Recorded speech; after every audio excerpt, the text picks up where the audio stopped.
여기 나온 것처럼 1억 5,787만 원의 낙찰을 받게 되었고 이 물건을 대출을 받아서 이제 저는 이제 건물주가 됐습니다. 근데 이제 알려드릴게요. 감정가가 있습니다. 보통 일반 매매도 똑같아요. 매매하는 금액의 60% 정도가 보통 대출이 나오거든요. 그러니까 제가 만약에 상가를 산다. 이걸 그냥 계산하기 쉽게 3억이라고 치겠습니다. 3억에 어떤 상가를 산다고 하면 3억에 60%, 한 1억 8천까지 대출이 보통 나와요. 일반 매매를 할 때. 그럼 1억 8천을 대출을 받으실 수 있거나 또는 경매라고 다른 게 아니라 낙찰가의 80에서 90%까지 대출이 나옵니다. 이건 뭐 거의 똑같은 겁니다. 감정가의 60% 또는 낙찰가의 8, 90% 중에 작은 금액이 나와요. 그러니까 이게 3억이라고 쳤으면 3억의 60%한 1억 8천까지 나올 수 있는 물건이고 낙찰가가 오히려 그거보다 작은 1억 5,700이니까 1억 6천이라고 잡고요. 여기에 90%라고 해도 9,109, 9,250 50다니까 1억 4,400까지 대출이 나온다 못 나온다? 나올 수 있는 겁니다. 이해되셨죠? 경매라고 이렇게 많이 나오는 게 아니고요. 잘 이해하셔야 됩니다. 감정가의 60% 또는 낙찰가의 80에서 90%가 대출이 나올 수 있는데 그중에 작은 금액이 나온다. 그러니까 이게 원래 3억짜리면 1억 8천까지 나올 수 있었던 원래 물건이기 때문에 이게 낙찰가가 이렇게 저렴하게 잡았으니 90%까지 대출이 나와도 무방하다는 거죠. 은행이 바보 아닙니다. 그냥 막 90% 100% 해주는 게 아니에요. 경매라고 100% 해주는 거 아니에요. 100%는 당연히 안 해주고요. 90% 해주는 거 아니에요. 그 대신 이 조건 안에 부합되면 80% 90%가 나옵니다. 그럼 이제 답이 나오죠. 돈이 큰 돈이 안 들어간다는 걸 여러분이 이제 아시게 되는 거예요. 1억 6천에 잡았어요. 1억 4,400에 대출, 그냥 90% 대출 나왔다고 쉽게 계산하기 쉽게. 그럼 대략 1,600만 원, 지금 입찰금 정도만 들어가면, 입찰금보다 조금 더 들어가면 1,600만 원으로 이 건물을 살 수 있다는 거예요. 거기에 플러스 등기비만 있으면. 등기비가 한 5% 됩니다. 상가 같은 경우. 4.6%에 뭐 이러니까 그냥 5% 잡으시면 돼요. 그러면 1억 6천에 5%니까 5,6에 30이니까 그거 합쳐봤자 2천 몇백만 원으로 이 건물의 건물주가 될 수 있다는 얘기죠. 그럼 제가 말씀드렸던 수익을 할 수 있다는 얘기가 말이 되는 거죠. 제가 그냥 말씀드리는 게 아니에요. 실제로 제가 잡은 겁니다. 이것도 남 얘기가 아니라 제가 이렇게 잡았어요. 그래서 2천만 원 정도 조금 더 들어가서 이 건물의 1층짜리 상가에 아까 아주 좋은 건 아니겠으나 그래도 대로변에 있는 1층 이 상가에 이 호수의 건물주가 됐습니다. 지도로도 한번 저희가 잠깐 보면 위치도 나쁘지도 않아요.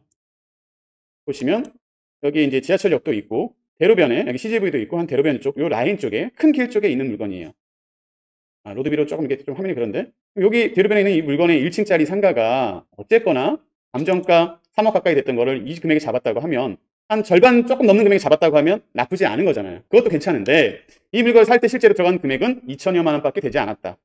그리고 나서 임차를 하게 되죠. 기존의 임차 금액 그대로 다 받으려고 하면 시간이 좀 걸릴 수 있습니다. 그리고 아까처럼 한 1억 4,400을 대출 받았으니까 거기에 이자가 나가겠죠.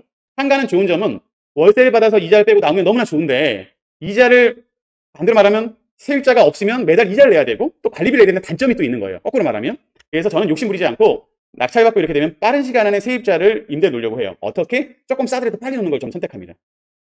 다시 그러면 2,500에 120을 다 받으려고 하면 조금 시간이 걸릴 수 있으니 사람이 할 사람이 관심이 있을 때는 제가 좀 저렴하게 얼마에? 2천에 한 110 정도 수준의 임차를 놨어요. 보증은 좀 깎아주고 월세 한 10만 원 깎아준 거죠. 그리고 났더니 들어왔어요. 어떻게 들어왔냐면 이따가 제가 쉬는 시간 지나서 한번 다시 사진 한번 보여드리는 걸 하고 할게요. 이렇게 지금 포장마차였던 데가 나중에 다시 바뀐 사진 보여드리겠죠. 책에는 있는데 지금 책이 없으시니까 커피숍으로 바뀌었습니다. 새로운 커피숍으로 아예 깨끗하게 바뀌었어요. 완전 다르게 나옵니다. 근데 그 커피숍이 어떻게 바뀌었냐면 새로 이걸 다 철거하고 새로 했겠죠. 2천에 110이니까 이분은 2천만 원 보증금을 걸었고요. 그 다음에 안에 다 철거하고 새로 인테리어를 하는데 한 4천만 원 돈이 들어가셨더라고요. 세입자니까 제가 물어볼 수 있잖아요. 충분히. 그리고 나중에 커피 머신, 집기 이런 거가 한 2천만 원. 그러니까 토탈 8천만 원 정도 들어서 이 커피숍을 운영하신 거죠. 진짜 1억 정도는 들어야 돼요. 이렇게 작은 평수라도. 그런데 저는 아까 어떻게 말했습니까? 이걸 잡는데 한 2천만 원 들어갔다고 했죠? 근데 잘 들어보셨으면 기억하시겠지만 저는 2천만 원 보증금을 다시 돌려받았어요. 사실은 전 돈 들어간 게 없어요. 돈 들어간 거 없어도 전 이 건물주 맞죠? 아닌가요? 아니면 아니라고 하셔도 돼요. 건물주 맞아요.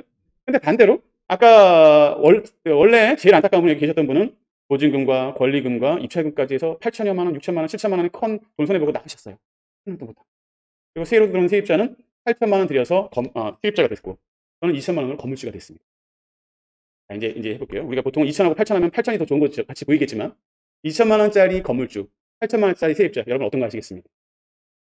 금방 답이 안 나오시는데요? 아직까지도 별로 보시구나. 2천만 원이라도 건물주가 될 수 있어요.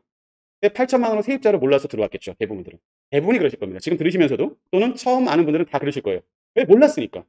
내가 커피숍을 하든 치킨집을 하든 무엇을 하든 내 건물로 하고 싶지 않은 분이 계실까요? 장사하든 무슨 사업을 하면서?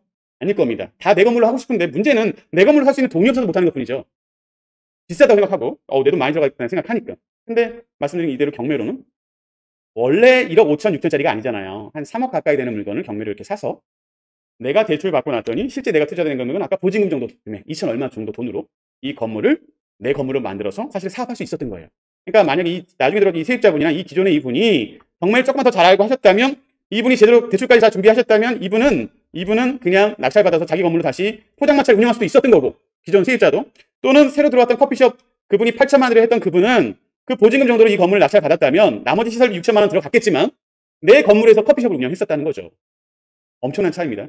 내 건물로 사업을 하는 것과 남의 건물에 들어가서 임차를 하는 것. 똑같은 얘기죠. 이분이 이렇게 당하신 것처럼 만약에 운영하다가 커피숍이 잘 되면 좋겠으나 잘 되지 않는다면 어떻게 되겠어요? 그 커피숍 자체를 다시 4천만 원 들여서 시설 투자하셨지만 원상복구 하려면 돈을 다시 막 투자해서 다시 메꿔야 된다는 얘기가 되는 거예요. 그러니까 그런 부분들을 지금 말씀드리고 있는 겁니다. 그러니까 잘 이해하셔야 돼요. 2천만 원으로 건물주가 되느냐, 8천만 원짜리로 세입자가 되느냐, 이 차이가 뭐 알고 모르고에 따라서 이렇게 달라질 수 있다는 것들을 여러분들 좀 잘 아셨으면 좋을 것 같습니다.